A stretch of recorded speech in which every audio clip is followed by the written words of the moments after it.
안녕하세요. 주야로 성경 읽기입니다. 최근에 성경 읽기를 다시 시작하면서 참 여러 가지 많은 생각을 하고 있는 중인데요.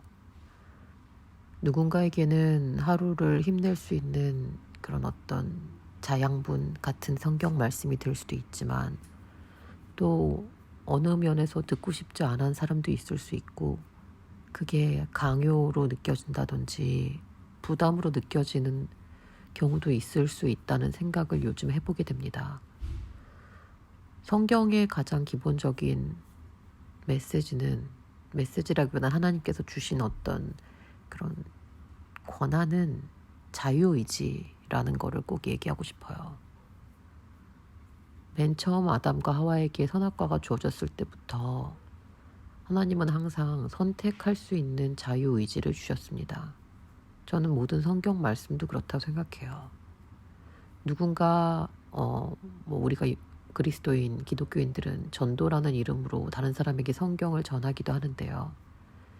전하는 것만으로 강요로 느껴지게 된다면 그건 어떻게 보면 성경이 말하는 진짜 의미에 맞지 않는 것이 되겠죠.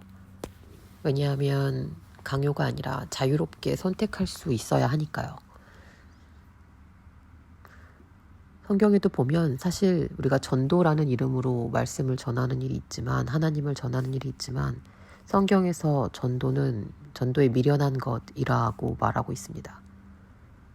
하나님을 그 존재가 과연 진짜 있는 것인지를 알기 위해서 인간은 하나님이 지으신 피조물을 보고 있으면 자연히 그걸 깨달을 수 있다고 되어 있거든요. 본인이 차분히 생각하고 과연 그러한가를 생각하다 보면 알 수 있다고. 근데 굳이 전도라는 방식으로 하나님을 전하려고 하는 거는 가장 미련한 방식이다라고 성경에 나와 있습니다. 저 역시 동감이고요. 그래서 저도 누군가에게 이런 전도라는 방식으로 하나님을 전하는 것에 대해서 굉장히 약간의 거부감 같은 걸 갖고 있거든요. 지금 이렇게 유튜브에 영상을 올리고 있지만 혹시 제 주위에서 제 지인분들이나 제가 이런 걸 올리기 때문에 그걸 봐줘야 한다. 그런 생각을 갖는다든지 제가 알게 모르게 이걸 강요하고 있다라고 느끼신다면 그건 정말 아니라는 말을 하고 싶어요. 저는 그런 식으로 전도하는 사람보다 훨씬 더 성경의 메시지에 맞게 행동하기를 바라는 사람이기 때문에 유튜브란 공간은 불특정 다수를 향해서 올리는 것인 동시에 제 자신에 대한 어떤 동료 차원으로 전에도 말씀드렸지만 올리고 있는 것이기 때문에 여기에 어떤 강요나 부담이나 의무감 같은 거를 느끼신다면 그건 어떻게 보면 제가 의도하는 것과 가장 먼 방법이라는 거를 이 자리에서 이야기하고 싶습니다. 어느 분이시든지 제가 아마추어고 프로의 목소리도 아니지만 그래도 좀 편하게 성경을 읽고 싶어하는 사람의 마음이 저의 마음과 같다면 그 읽는 소리를 듣는 게 어떨 때는 좀 눈이 피곤하거나 안 봐질 때는 쉽게 성경을 접할 수 있는 방법이다. 그러니까 전문 성우가 아니더라도 그냥 평범한 사람의 성경 읽기를 듣고 싶다 정도가 아마 제 채널을 선택하시는 제 영상을 들으시는 분들의 이유이고 그 정도면 충분하다라는 게 제 생각입니다. 그리고 혹시나 성경을 잘 모르셔서 특정 성경 구절에 대해서 오해하거나 곡해하게 되는 그런 일이 있을 수도 있다고 생각하는데요. 그런 건 좀 주의가 필요한 것 같습니다. 물론 성경이란 것은 그 자체로 한 가지의 뜻이 아닌 다양한 가능성을 지니고 있는 글인 건 맞지만 또 한편으로는 그 글의 의도와 다른 방식으로 오해해서 또 많은 문제를 일으키게 되는 경우도 분명히 있거든요.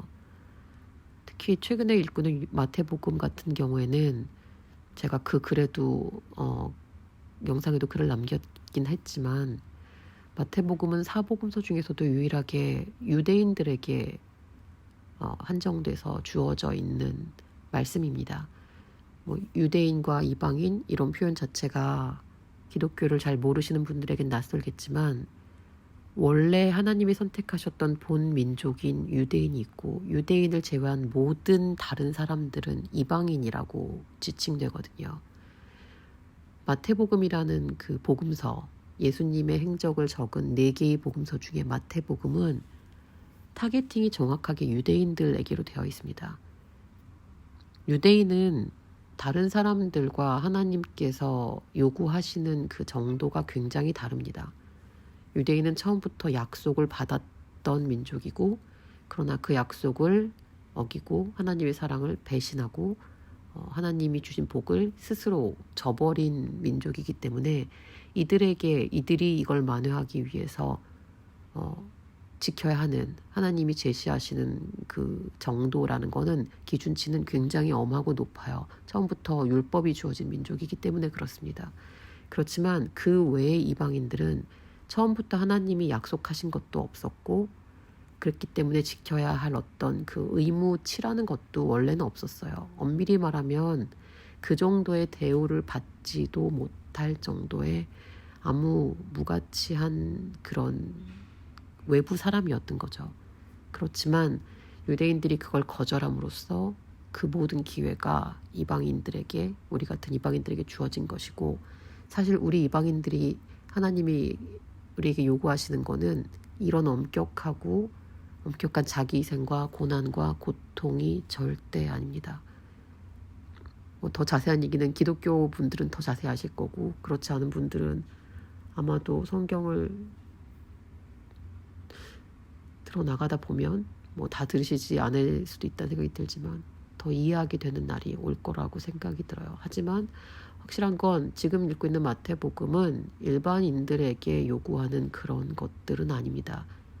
이건 굉장히 특정화되어 있는, 물론 그렇다고 해서 말씀이 보편성이 전혀 없다는 건 아니지만 이것에 대해서 어떤 오해를 하고 굉장히 무서운 하나님, 엄격한 하나님, 금욕적인 모든 세상적인 행복을 포기하길 바라는 하나님이라는 오해는, 혹시 그런 오해를 하신다면 그런 오해는 없기를 바라는 마음에서 이 글을 남깁니다. 저는 항상 그렇게 생각해요. 성경이라는 것은 선택권이 있는 것이고, 그렇기 때문에 자유의지라는 것은 성경의 기본 시작이자 늘 흐르는 가치다. 언제나 본인은 선택할 수 있는 것이지 절대 강요되어지지 않는다는 말씀을 드리고 싶습니다.